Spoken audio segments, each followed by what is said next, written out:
Olá pessoal, tudo bem com vocês? Dando continuidade às nossas aulas de entomologia. Hoje a gente vai falar sobre a morfologia interna dos insetos, a parte 1. Na próxima aula a gente termina a parte de morfologia interna dos insetos. E a gente vai iniciar aqui então com a visão geral da anatomia interna dos insetos. A gente consegue ver aqui, através dessa imagem, que o... Deixa eu só colocar aqui em opção de ponteiro para a gente fazer as anotações. Então aqui, pessoal, a gente consegue ver, ó, a parte verde, a gente tem destacado o sistema digestivo, que inicia-se a boca até o ânus, um sistema digestivo completo. E amarelo aqui, o sistema nervoso, onde a gente consegue ver aqui que nos insetos a gente já tem um sistema nervoso mais desenvolvido, então com gânglios centrais e outros gânglios que vão sendo distribuídos aqui na parte do tórax, do abdômen. O sistema respiratório, então aqui, ó, destacado com esse azul mais claro. O azul escuro aqui, o sistema reprodutivo, que fica na parte do abdômen. O roxinho aqui, o sistema endócrino, que fica mais voltado aqui para a região da cabeça. O vermelho, o sistema circulatório. E o amarelinho aqui, os túbulos de Malfig, que fica próximos aqui ao intestino, sistema digestivo, que vai ajudar na parte da excreção. Tá? Então, isso aqui é a visão geral que a gente tem de um inseto, e a gente vai ver, então, cada um desses sistemas agora durante a aula. Primeiro, a gente vai falar dos músculos. Então, os insetos, eles possuem uma musculatura. A musculatura dos insetos ela é composta por músculo estriado, assim chamado por causa da sobreposição de filamentos espessos de miosina e dos filamentos mais finos de actina. E essa sobreposição forma os sarcômeros e vai fazer o desenvolvimento da mesma forma aí dos nossos filamentos de actina e miosina, onde a gente vai ter a sobreposição e vai ter essa movimentação dos filamentos mais grossos pelos filamentos mais finos. E vai, através dessa movimentação, eles vão conseguir se locomover. Os músculos se encontram fixados na superfície interna dos exoesqueletos, que vai dar sustentação ao corpo deles. Essa movimentação ela pode servir para rastejar em larvas de corpo mole, e eles terão esqueleto hidrostático. Eles movem-se rastejando. Em larvas ápodes, aí, que sem pés, eles ocorrem ondas de contração e relaxamento que vão da cabeça até a cauda. E tem a parte do zigue-zague, que é o trabalho de músculos agonistas e antagonistas presos à cutícula. E aí o caminhar em velocidade média e moderada ocorre com a formação de um tripé formado aí pelas pernas anteriores e a posterior de um lado e a perna do meio do outro lado. E eles vão fazendo esse caminhar em zigue-zague, né? Então, essa perna daqui, juntamente com essa e essa, vão movimentar, enquanto que quando for movimentar a outra, movimenta então essa primeira com essa do meio e essa posterior. O andar e correr. Então, para uma movimentação mais rápida, várias alternativas são possíveis. Aumentar a frequência dos passos, aumentar o tamanho dos passos, adotar uma postura de caminhar quadrúpede ou bípede, e em movimentos acelerados, a triangulação das pernas, ela pode em certos momentos não ter nenhum membro em contato com o solo. Então eles conseguem levantar e para conseguir correr mais rápido. O nadar e saltar, eles traz as modificações nos membros locomotores, e aí eles terão que ter nessas pernas traseiras mais longas do saltar, e no do nadar eles terão que ter aí essas pernas bem mais finas para conseguirem não romper, né, essa película formada em cima da água, através da polaridade, e eles conseguem se locomover, então, em cima das águas. A movimentação aqui ainda possui musculatura direta de voo e um sistema indireto. Então, a musculatura direta do voo, os músculos de voo, elas produzem uma batida para cima, pela contração de músculos fixados na base da asa, mais interna em relação à articulação, e o movimento para baixo é produzido por músculos que vão desde o externo até a base da asa, em posição mais externa em relação à articulação. Então, conforme a gente vê aqui no A e no B, né? Então, ó, eles conseguem, através da musculatura aqui do meio, fazer o levantamento da asa, e depois a musculatura aqui puxar a asa para baixo. E no sistema indireto, eles fixam no tergo e ao externo. A contração faz com que o tergo e a parte mais basal da asa seja puxada para baixo, alavancando o movimento da asa para cima. E aí a batida para baixo ela é realizada pela contração de um segundo grupo de músculo que se distribui na região anterior a posterior do tórax. E aí eles conseguem fazer essa musculatura aqui, ajudando aí no indireto, né, aqui nessa outra imagem, a levantar a asa e a abaixar também. O sistema nervoso. O sistema nervoso central, ele consiste em uma série de gânglios unidos por cordões nervosos longitudinais, que serão impares, chamados conectivos. Aí aqui a gente consegue ver, então, né, a parte do cérebro, mais esses cordões, esses gânglios que estão distribuídos aqui durante o corpo, aqui ele está destacado aqui nessa região de baixo. E a cadeia de gânglios torácicos e abdominais é chamada de cordão nervoso ventral. Então, essa parte aqui, né, chamada de cordão nervoso ventral, e eles são ligados aqui, né, esses gânglios, através desses nervos longitudinais. O cérebro ou centro ganglionar, que está aqui na região da cabeça, conforme a gente vê nessa imagem, ele é composto por 3 gânglios fundidos, que eu tenho o protocérebro, que é associado aos olhos, tem o deuterocérebro, que é inervado às antenas, e tem o tritocérebro, que lida com os sinais que chegam ao corpo. Então, por exemplo, uma pessoa triscar ou qualquer substância, árvore, eles vão sentir isso relacionado a essa parte do tritocérebro. Aí aqui o sistema nervoso visceral, ele consiste em 3 subsistemas, que vai ser o sistema nervoso estômago gástrico, aí tem o outro sistema nervoso visceral dorsal, e tem o sistema nervoso visceral dorsal. Então eles vão ter os dois aqui, e aí juntos os nervos dos 3 subsistemas, eles inervam o trato digestivo anterior e posterior e vários órgãos do sistema endócrino, que eles vão formar aqui um sistema traqueal e sistema reprodutivo, e eles também, esses nervos, eles vão ajudar então nessa movimentação aí, no trabalho, na função desses sistemas.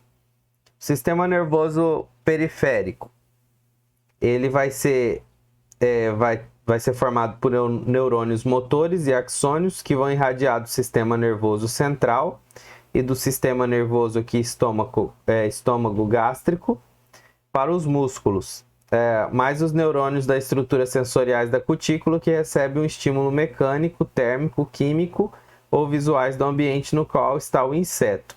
Então, o sistema nervoso central, então, ele vai estar dividido aqui na parte das vísceras. E aí vai ter aqui também o sistema dos neurônios, que vão estar interligados aí aos músculos, né, para fazer essa movimentação aí e os estímulos do inseto. Eles também possuem o sistema endócrino, eles vão liberar hormônios no corpo, então os hormônios dos insetos são produzidos por centros endócrinos, neurais, neuroglandulares ou glandulares, Muitos tecidos e órgãos são especializados na função endócrina e também aqueles cuja função hormonal se torna secundária, como no caso dos ovários. A gente vê isso aqui na imagem aqui do lado, os ovários, essa parte de baixo. Os principais centros endócrinos são as células neurosecretoras, que são os neurônios modificados encontrados por todo o sistema nervoso, em maior número no cérebro, e são responsáveis pela produção da maioria dos hormônios conhecidos dos insetos. Então aqui a gente consegue ver, ó, que as células neurosecretoras, elas estão aqui próximo ao cérebro. E a gente tem outras aqui também, então elas estão tudo próximas aqui ao cérebro. E aí tem a córpora cardíaca, que é um par de corpos neuroglandulares localizados aqui em cada um dos lados da aorta e atrás do cérebro. Além de produzirem os próprios neurohormônios, elas também armazenam e liberam neurohormônios originários das células neurosecretoras dos cérebros. O PTTH, que é um hormônio, ele estimula a atividade secretora de glândulas protoráxicas. Então a gente vê aqui, ó, que conforme, né, do mesmo jeito aí do sistema endócrino humano, né, vai ter a liberação saindo do cérebro. Aí a gente tem aí o próximo no nosso pescoço vai ter os neurotransmissores, por exemplo, os hormônios liberados do nosso... Esqueci o nome agora no nosso pescoço. É o... daqui a pouquinho eu lembro. E aí aqui eles farão liberação, e aí depois aqui vem para estimular então essa outra glândula aqui, que é a glândula prototorácica.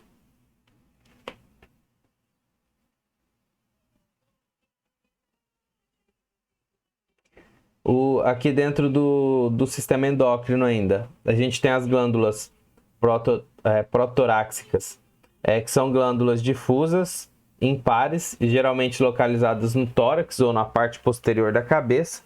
Secretam aí um equidisteroide, que em geral aí é chamado de equidizona, que ao ser hidroxilada, ela induz o processo de muda, a troca, né, do exoesqueleto, e na maioria dos insetos essas glândulas elas se degeneram quando adultos, né, que aí não vai precisar mais fazer a troca da muda. A córpora lata, conforme a gente vê aqui, essa partezinha preta aqui, são corpos glandulares pequenos, discretos e também impares, originários do epitélio, localizados em ambos os lados do trato digestivo anterior. Em alguns insetos, eles se fundem para formar uma glândula única, e sua função é secretar o hormônio juvenil, aí, o HJ, o qual tem a função reguladora aí, tanto na metamorfose quanto na reprodução. E em Lepidópteras, a córpora lata, ela também armazena e libera o PTTH. E as células Inca são um dos principais compostos das glândulas da epitraqueia. Elas são estruturas também pares, ligadas aos ramos da traqueia, próximos aos espiráculos, e são encontradas nos segmentos protoráxicos e abdominais em Lepidóptera, Diptera e alguns Coleópteras e Hymenoptera, e produzem e liberam hormônios desencadeados aí da pré-equidise e da equidise, que é o ETH e o PETH, os quais são peptídeos que ativam a sequência da equidise, atuando nos receptores do sistema nervoso central. Então eles vão fazer as trocas do exoesqueleto através da liberação desses hormônios. O sistema circulatório, ao contrário dos vertebrados, os insetos eles possuem uma circulação aberta com poucos vasos sanguíneos e compartimentos que direcionam a movimentação da hemolinfa, líquido presente no corpo dos insetos. Então, eles vão ter uma cavidade onde vai ser jogada, né, esse líquido do sistema circulatório, e esse líquido vai conseguir fazer as trocas de nutrientes gasosas pelo corpo do animal. A circulação ela é mantida por um sistema de bombas musculares que movimentam a hemolinfa por meio de compartimentos separados por septos fibromusculares ou membranas. Conforme a gente vê aqui, né, tem a parte do coração e ele consegue fazer essa movimentação. E aí, a partir disso, né, ele vem aqui para uma cavidade dentro do corpo do animal e faz essa troca de substâncias aqui de líquido de um lado para o outro. A bomba principal é o vaso dorsal pulsátil, que pode ser dividida em parte anterior, a aorta, e a parte posterior, o coração. Aqui dentro do sistema circulatório ainda, o vaso dorsal é um tubo simples, geralmente composto por uma camada de células miocárdicas. E também terá aberturas arranjadas em cada segmento, chamado de ósteos, conforme a gente vê aqui nessa imagem. Então, a gente tem aqui o coração tubular, e aí ele forma esses ósteos aqui, que são essas compartimentações aqui. Os ósteos laterais, em geral, eles permitem o fluxo da hemolinfa em uma direção, que são esses que descem, para dentro do vaso dorsal, como resultado de válvulas que evitam o refluxo, conforme a gente viu nessa imagem aqui.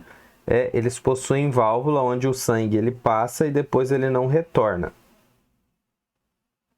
O vaso dorsal ele localiza assim um compartimento chamado de seio pericárdico, acima de um diafragma dorsal formado de tecido conjuntivo e um par de músculos alares por segmentos que sustentam o vaso dorsal aqui nessa parte de cima. Como que ocorre a circulação? Então, a hemolinfa ela entra no seio pericárdico através de aberturas segmentares no diafragma, ou também no limite posterior, e depois ela se movimenta para dentro do vaso dorsal através dos ósteos durante uma fase de relaxamento muscular. E aí as ondas de contração que normalmente começam na extremidade posterior do corpo, elas bombeiam a hemolinfa para a região anterior, no vaso dorsal, e para fora dele, dentro da cabeça, através da aorta. E em seguida, então, os apêndices da cabeça e do tórax são abastecidos com hemolinfa à medida que ela circula posterior-ventralmente. E por fim, ele retorna ao seio pericárdio e ao vaso dorsal. Aí outro componente importante na circulação de muitos insetos é o diafragma ventral, que vai ajudar então nessa movimentação aí dos músculos. É um septo fibromuscular. Ele vai estar localizado no fundo da cavidade corporal e está associado a um cordão nervoso ventral que vai fazer essa movimentação. A circulação da hemolinfa é utilizada por meio de ativas contrações peristálticas do diafragma ventral, as quais direcionam a hemolinfa posterior e lateralmente ao seio perineural, abaixo do diafragma, e o fluxo da hemolinfa do tórax para o abdômen também pode depender, pelo menos parcialmente, da expansão do abdômen, ao qual, portanto, ele vai sugar a hemolinfa em direção posterior. E os movimentos da hemolinfa são parcialmente importantes nos insetos que utilizam a circulação para a termorregulação. A hemolinfa, na maioria das vezes, ela circula nos apêndices de forma unidirecionalmente através de vários tubos, septos, válvulas e bombas. As bombas musculares são chamadas de órgãos pulsáteis acessórios e ocorrem na base das antenas, na base das asas e em algumas vezes nas pernas. As asas têm uma circulação definida, porém variável, embora possa ser evidente apenas nos adultos jovens.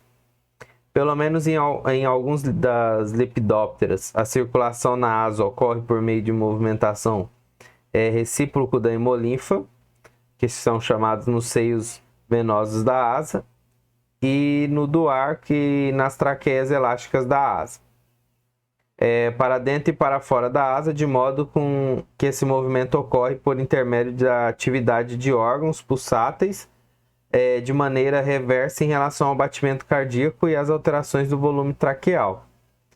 Aqui a gente tem, então, o sistema circulatório, mostrado aqui, né, de forma no corpo de forma longitudinal. Aqui embaixo a gente tem uma secção do abdômen e aqui do lado uma secção na parte torácica, onde a gente consegue ver aqui uma parte de um apêndice. Então, aqui na imagem A, ele consegue ver essa seção. E aí que a gente consegue ver, então, os vasos sanguíneos aqui, dorsal, chamado de aorta. Aqui o vaso dorsal e a parte dos ósteos aqui, ó, que vão ter essa movimentação do sangue para a parte lateral. Então, a gente consegue ver como que o sangue, através dessas setas, eles são transferidos aqui pelo corpo. Então, aqui, dos batimentos do coração, esse sangue, ele vai vindo aqui para a região da cabeça. Aí aqui, ele consegue sair, então, desses vasos e ir para o corpo. E também eles conseguem ir para o corpo através dos ósteos aqui. E aí, ele vai passar, né, através dessa abertura chamada hemocele, ele vai fazer essas movimentações pelo corpo, tanto na parte torácica quanto na parte abdominal. E o sangue também vai passar aqui pelas pernas e também pelas asas da circulação e nas antenas. Aqui a gente consegue ver, então, nesse corte, a movimentação do sangue também. Então, o sangue ele vai sair aqui, por exemplo, na parte da cabeça, na parte traseira, e aí ele vai passar pelo corpo, e aí depois ele retorna aqui para a parte do coração. E essa outra aqui mostra a movimentação, então, do sangue em algum apêndice, né? Então, ele inicia-se por um lado e retorna pelo outro. E vai em direção novamente ao vaso dorsal para passar pelo coração novamente. A hemolinfa, que é esse líquido que passa, então, animais invertebrados, eles apresentam a hemolinfa, que é um fluido que circula por seus corpos, que é chamado de hemocele. Então, hemo aí relacionado ao sangue, cele, cavidade. E que, apesar de ser análogo ao sangue dos vertebrados, a hemolinfa pode não apresentar as mesmas funções, principalmente por ter uma composição química e celular muito diferente. Sua composição vai ser constituída de água, sais e compostos orgânicos, e a função: armazenamento e circulação de nutrientes, sais e água, preenchimento interno, sustentação hidrostática, circulação de hormônios e fatores de desenvolvimento, defesa imune e eliminação de excretas. Aí na próxima aula a gente termina de falar sobre os sistemas internos, tá? E fiquem todos com Deus aí, até a próxima aula.